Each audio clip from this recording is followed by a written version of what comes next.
The first log fell just after sunrise. The echo rolled across the quiet mountain valley as Dakota, a skilled Apache craftsman, lowered his axe and wiped the sweat from his brow. He stood silently for a moment, watching birds lift from the pine branches. To anyone passing by, it looked like a man cutting trees for another ordinary cabin. But Dakota knew every swing of the axe carried a promise. He was not simply building walls. He was building the home where he hoped a family would someday laugh, eat, and grow together. For years, Dakota had lived alone after losing his parents during a harsh winter. He had become known among nearby settlements as an honest worker who repaired wagons, carved furniture, and helped neighbors without asking for payment. Yet every evening, when the day's work ended, he returned to a lonely tent beside a small stream. The silence waiting there felt heavier with every passing season. Many of his friends encouraged him to find a wife first and worry about a house later. "A woman will help you build a home," one elder often said. Dakota only smiled. "A family deserves shelter before they arrive," he always replied. So he spent nearly every coin he had collected over the years on sturdy timber, iron nails traded from distant merchants, and smooth stones gathered from the riverbank. Whenever he could not afford supplies, he cut the wood himself, shaped every beam by hand, and carried heavy logs across the valley.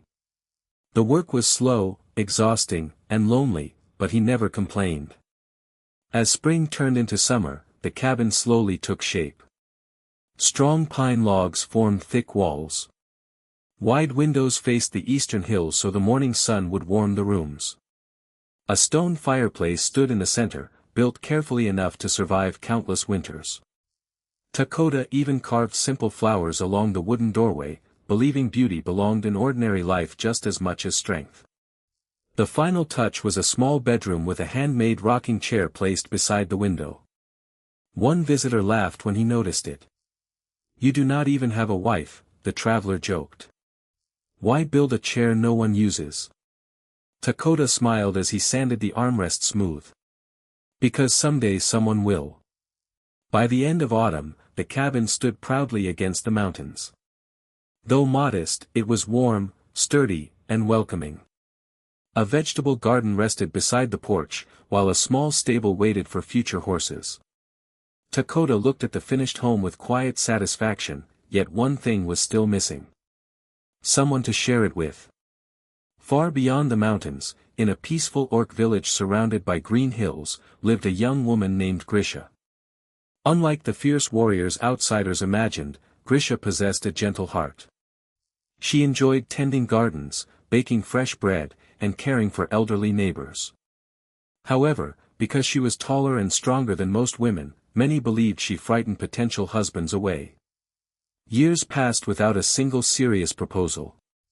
Some whispered she was simply unlucky. Others claimed no man wanted an orc woman whose kindness was hidden behind tusks and powerful shoulders. Though Grisha rarely answered such gossip, each rejection quietly wounded her heart. One crisp evening, an elderly trader arrived at her village carrying letters from distant settlements. Among them rested one unusual message. It spoke of an Apache craftsman who had already built a home and wished to meet an honest woman willing to build a life beside him, not because of wealth, beauty, or status, but because both believed that love grew strongest where kindness lived first. Holding the letter close, Grisha stared through her window toward the fading sunset. For the first time in many years, the future no longer felt empty. Somewhere beyond the mountains stood a house built with hope, waiting for someone brave enough to call it home. Grisha folded the letter carefully and slipped it back into its envelope, reading the final lines again before the fire burned low. The handwriting was neat and steady, with no grand promises or flowery words. It simply said that the writer, an Apache craftsman named Dakota, had built a home with his own hands and hoped to share it with a woman who valued honesty, hard work, and peace above all else. For reasons she could not explain, those simple words touched her heart more deeply than any tale of riches ever could. The next morning, she visited the village elder, an old orc woman named Mara, who had known Grisha since childhood. Mara adjusted her spectacles and read the letter twice before looking up. "What does your heart say?" she asked gently. Grisha hesitated. It says I should go. But my mind keeps reminding me that he has never seen me. What if he changes his mind the moment I arrive? Mara smiled kindly. If a man judges you before learning who you are, then he never deserved your journey. Those words stayed with Grisha throughout the week. Preparing for the trip did not take long because she owned very little.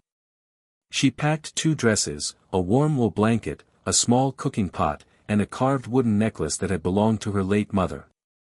It was the only family treasure she possessed, and she wore it whenever she needed courage. Before sunrise on the day of her departure, nearly the entire village gathered to say goodbye. Some wished her happiness, while others quietly questioned whether a marriage between an Apache and an orc could ever succeed. People from different worlds rarely understand each other, one old hunter muttered. Grisha simply thanked everyone for their concern. She carried no anger with her. If she was going to begin a new life, she wanted to leave bitterness behind. The journey across the mountains lasted 6 days. She crossed rushing rivers on narrow wooden bridges, climbed rocky trails lined with towering pines, and camped beneath skies filled with countless stars. Along the way, she met traveling merchants, shepherds, and wagon drivers. Most greeted her politely, though a few stared at her tusks before quickly looking away. Each evening, she unfolded Takota's letter and read it beside the campfire. It reminded her that somewhere ahead, someone was waiting, not for perfection, but for a partner. Meanwhile, Takota could hardly focus on his work. Although he continued repairing fences and chopping firewood, his thoughts kept returning to the coming day. Every morning he swept the cabin floor, polished the windows, and checked every corner of the house. He hung fresh curtains over the windows, filled the pantry with dried meat, flour, beans, and honey, and placed wildflowers in a clay vase on the kitchen table. The rocking chair by the window was sanded once more until it shone in the afternoon sunlight. His elderly neighbor, Eli, stopped by carrying a basket of apples. "You've cleaned this house 3 times already," Eli laughed. Takota smiled sheepishly. "I know. You're nervous." "A little." Eli placed the basket on the table. "Remember, she will be just as nervous as you." Takota nodded thoughtfully. He had spent months building the cabin, but now he realized that building trust might take even longer. Houses could be finished with hammers and timber. A marriage would require patience, understanding, and kindness every single day. On the 7th afternoon, a wagon appeared on the winding mountain road leading toward the valley.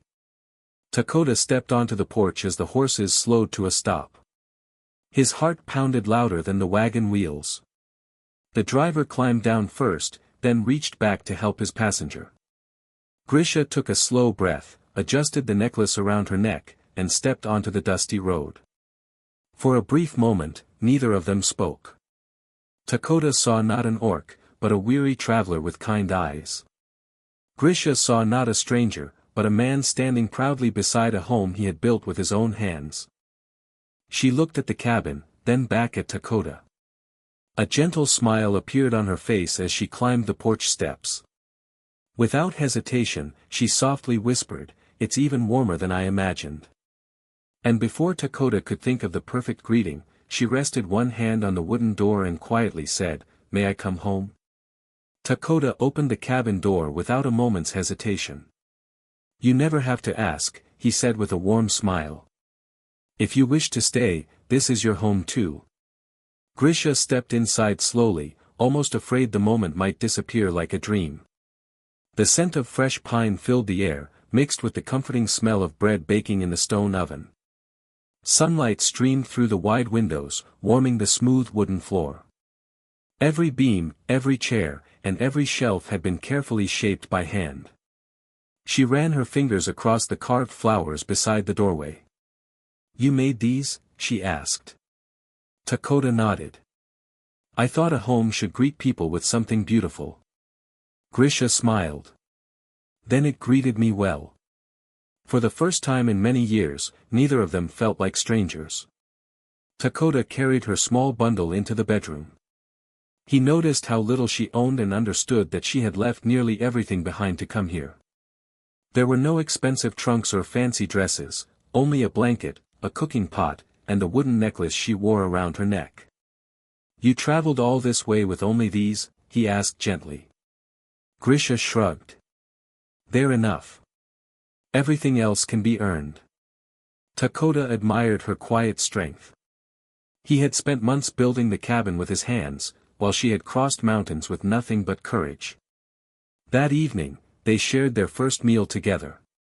Dakota served fresh bread, roasted vegetables from his garden, venison stew, and wild honey. Before eating, he bowed his head in gratitude. "Thank you," he said softly, "for bringing us safely to this table." Grisha added her own quiet thanks, and together they enjoyed the simple meal. Their conversation flowed naturally. They spoke about childhood memories, favorite seasons, and the small joys that filled ordinary days. Dakota confessed that he loved carving wood during winter evenings, while Grisha admitted she found peace growing herbs and flowers. To their surprise, they laughed often. The silence between them never felt uncomfortable. Instead, it felt peaceful, as though the cabin itself welcomed every shared word. The following morning, the valley buzzed with curiosity. Neighbors who had heard about Dakota's unusual bride began stopping by one after another.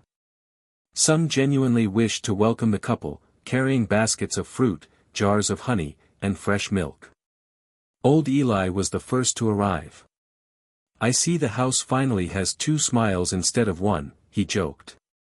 Grisha laughed warmly, instantly putting the old man at ease.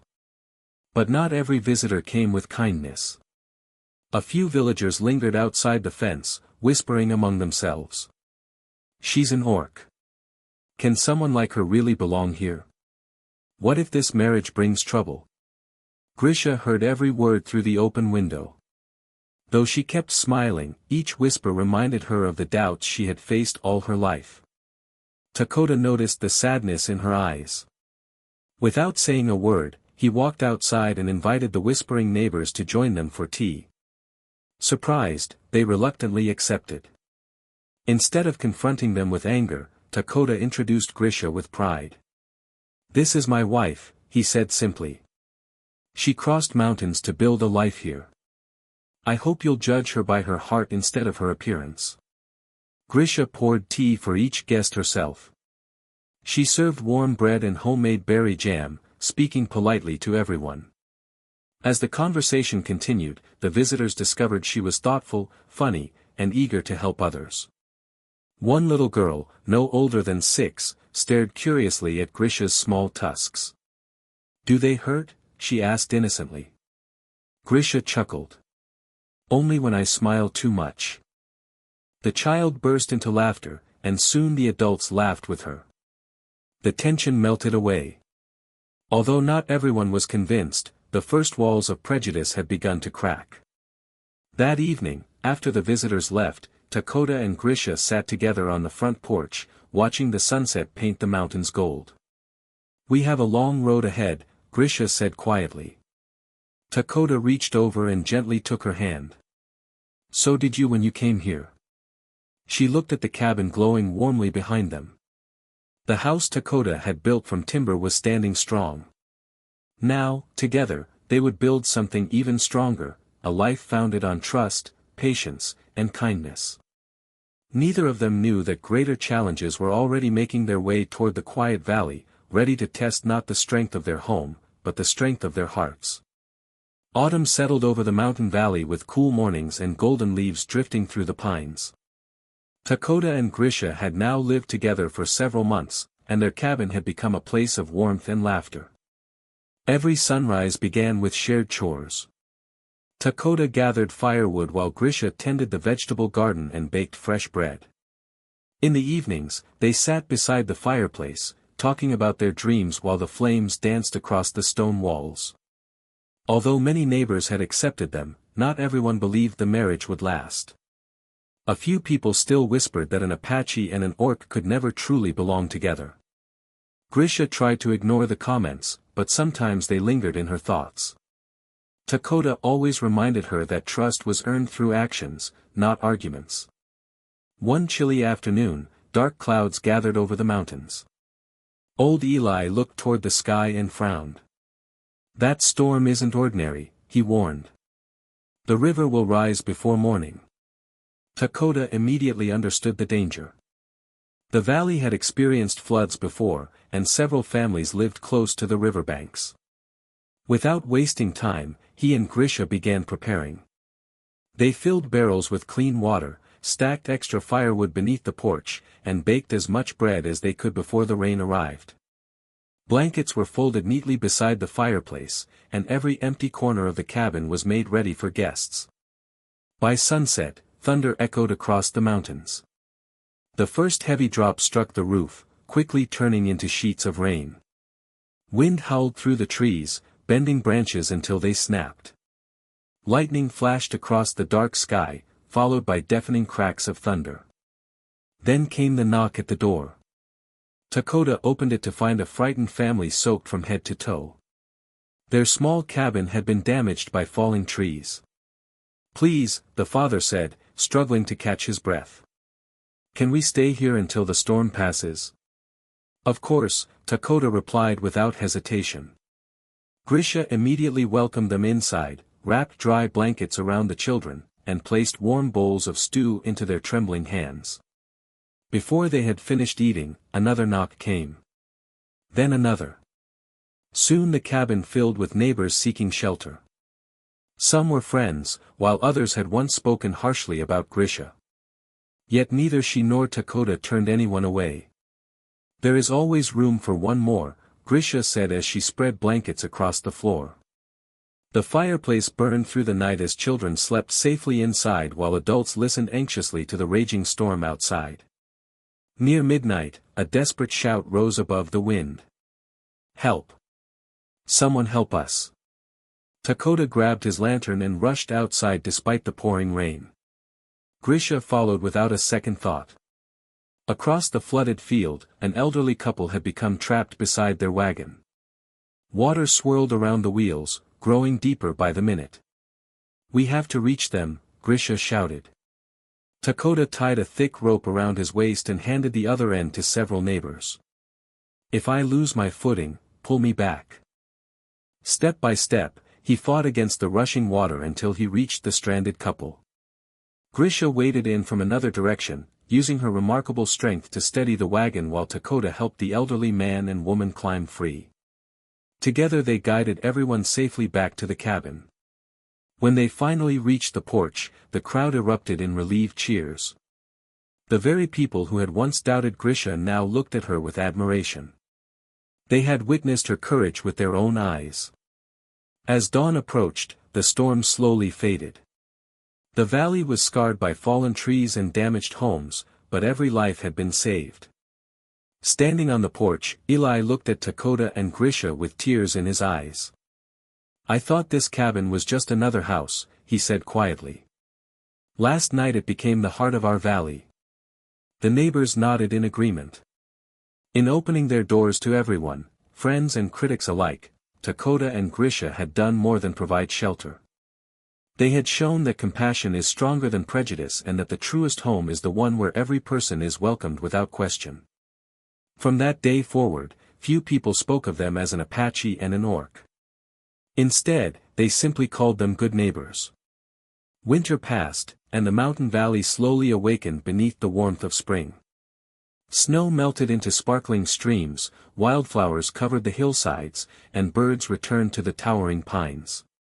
The terrible storm had left scars across the valley, but it had also changed something far more important: the hearts of the people. Dakota and Grisha were no longer seen as an unusual couple. They had become the neighbors everyone trusted. Whenever a roof needed repairing, Dakota was the first to arrive with his tools. If a family fell ill or a child went hungry, Grisha appeared at their door with warm soup, fresh bread, and a comforting smile. Their cabin, once built for 2 people, had become a place where anyone could stop for a meal, advice, or simply a friendly conversation. One sunny morning, while tending the vegetable garden, Grisha looked across the yard and sighed happily. Do you remember how empty this place felt when I first arrived? She asked. Dakota smiled as he planted young apple trees. I remember hoping one day it would be full of laughter. Grisha looked toward the quiet house. I think it's waiting for something. Dakota nodded. So do I. Neither of them spoke the words aloud, but both shared the same dream, to raise a family together. Weeks later, that dream arrived in the most unexpected way. A merchant's wagon rolled into the valley carrying troubling news. A young boy from a distant settlement had lost both of his parents during a sudden illness. With no close relatives willing to care for him, the child had been traveling from village to village, sleeping wherever kind strangers offered shelter. The merchant gently helped the little boy climb down from the wagon. He looked no older than 7. His clothes were patched and dusty, his boots were too large for his feet, and his bright blue eyes were filled with uncertainty. Clutched tightly in his arms was a small carved wooden horse, worn smooth from years of holding it. This is Rowan, the merchant explained softly. He's a good child. He simply has nowhere left to go. Grisha knelt until she was at eye level with the boy. Hello, Rowan. He lowered his eyes. Hello. Are you hungry? The boy nodded so slightly that she almost missed it. Within minutes, warm stew and fresh bread were waiting on the kitchen table. Rowan ate quietly at first, then a little faster, as though he feared the food might disappear. Dakota noticed but said nothing. Instead, he poured another cup of warm milk and gently placed it beside the boy. No one here is counting your bites, he said kindly. Rowan looked up for the first time. A tiny smile appeared. Over the following days, the boy remained at the cabin while the village searched for distant relatives.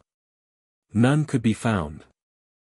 He slowly began helping with small chores, feeding chickens, watering the garden, and carrying kindling for the fireplace.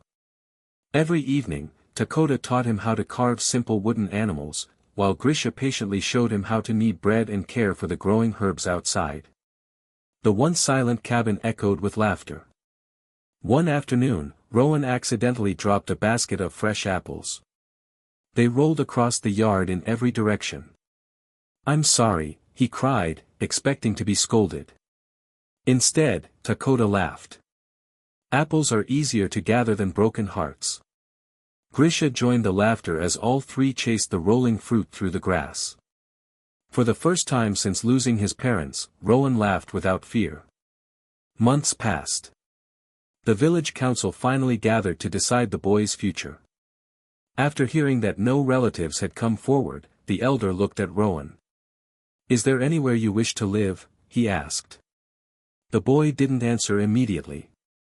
Instead, he quietly walked across the room until he stood beside Dakota and Grisha. Without speaking, he slipped one hand into Dakota's and the other into Grisha's. The room fell completely silent. I've already found my family, Rowan whispered. Tears filled Grisha's eyes. Dakota placed a gentle hand on the boy's shoulder. The council members smiled warmly, and no one objected. They had watched the little family grow through kindness rather than blood. That evening, the three returned home together. As the sun disappeared behind the mountains, Rowan ran ahead to the porch and threw the front door open. I'm home, he shouted happily. Dakota and Grisha looked at each other and smiled. The cabin that had once stood empty now held everything they had dreamed of, not because fate had been kind, but because they had chosen, day after day, to fill it with love, generosity, and hope. Years slipped by as quietly as the mountain streams that flowed through the valley. The little log cabin Dakota had built with his own hands no longer looked new. The pine walls had deepened in color, the porch had been repaired more than once, and the apple trees he had planted now stretched their branches high into the sky. Every season left its mark on the house, just as every year left precious memories inside it. But the greatest change was not the cabin itself. It was the family that filled it.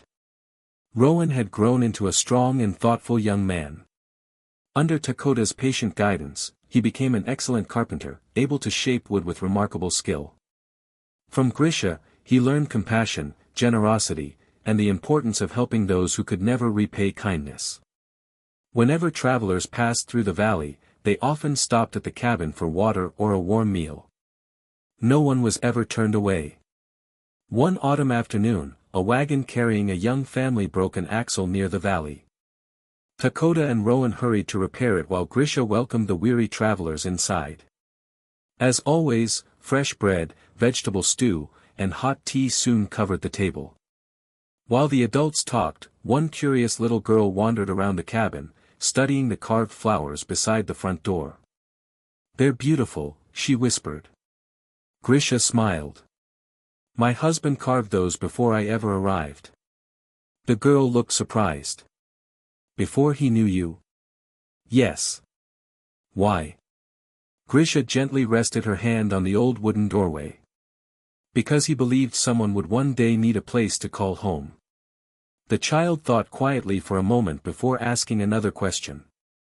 "Is this why everyone calls it the House of Two Peoples?" Grisha smiled but looked toward Rowan. "I think he should tell that story." Rowan stepped closer to the fireplace, where everyone had gathered. "When I first came here," he began, "I wasn't born into this family. I was a frightened little boy who had lost everything. I thought a home was simply a building where people slept." He looked at Takoda and Grisha with gratitude. "They taught me something different." He pointed toward the sturdy walls. "My father built this house from logs, stone, and hard work. But my mother filled it with patience, kindness, and forgiveness. Together, they proved that people from different worlds can become one family when they choose love instead of fear." The room became completely silent. Even the travelers' children listened without moving. Rowan continued. "When neighbors doubted them, they answered with kindness. When storms destroyed homes, they opened their own door. When I had nowhere to belong, they never asked where I came from. They only asked if I was hungry." Grisha quietly wiped away a tear. Takoda smiled with quiet pride. The little girl walked over and hugged Grisha tightly. "I want my home to be like this someday." Grisha hugged her back. "It can be," she said softly. "Every home begins with one kind choice." As evening settled over the valley, the travelers continued on their journey, carrying the story with them. Before long, people from distant villages began speaking of the little cabin nestled among the mountains. Some called it the House of Two Peoples. Others called it the home that never closed its door. Years later, after Takoda and Grisha had grown old, children and grandchildren filled the same rooms where silence had once lived. Laughter echoed through the halls, the fireplace still burned brightly every winter, and the rocking chair beside the window, built before Takoda had ever met his bride, was now gently rocked by generations of happy children. Standing on the porch one peaceful evening, Takoda looked across the valley where the sun dipped behind the mountains. Grisha slipped her hand into his, just as she had done many years before. "Do you remember the day I arrived?" she asked. Takoda smiled. "You stood right here and asked if you could come home." Grisha laughed softly. "And you told me I never had to ask." They stood together in comfortable silence, watching Rowan's children play beneath the apple trees. Takoda realized that the greatest thing he had ever built was never the cabin itself. It was the life they had created within its walls. The house had been raised with timber, stone, and patient hands. But the home had been built with trust, sacrifice, forgiveness, and unconditional love. And long after the old logs had weathered with age, that love remained, becoming a legend that reminded every traveler who heard it that the strongest homes are not measured by their size, but by the hearts that choose to live together within them.